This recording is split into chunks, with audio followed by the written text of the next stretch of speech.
purpose of this diagram is to provide basic information about the procedure of evictions in Connecticut courts. Timelines and other details may vary, since each eviction has nuances that could affect the process. The first step in the eviction process is the notice to quit.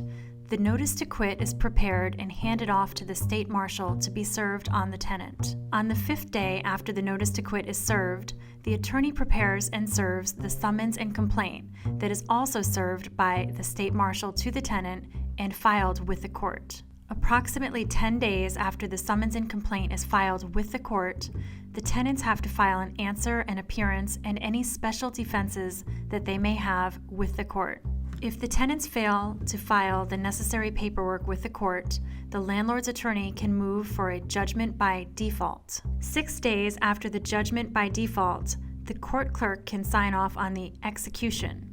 The execution is the paperwork that grants the marshal the authority to physically remove the tenants from the property. The execution is handed to the marshal for service, and the marshal has to give the tenants a minimum of 24 hours prior to moving the tenants out. The marshal has to coordinate the move out with the town and with professional movers, so it may take more than 24 hours to complete the move out.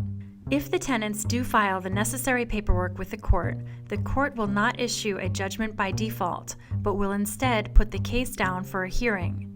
That hearing could be set down anywhere between 1 to 3 weeks after the deadline that the tenants had to file their paperwork. At the court hearing, the parties can either enter into a stipulated judgment by agreement, or if they are unable to make an agreement, the parties will go to trial. That trial may not be the same day as the hearing day and could be an additional 2 weeks after the court hearing day.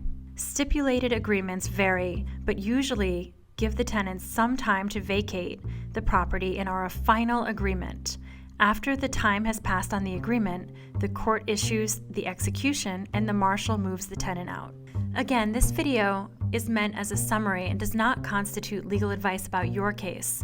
If you would like legal advice about your case, contact my office at 860-443-9662 or feel free to contact me through my website.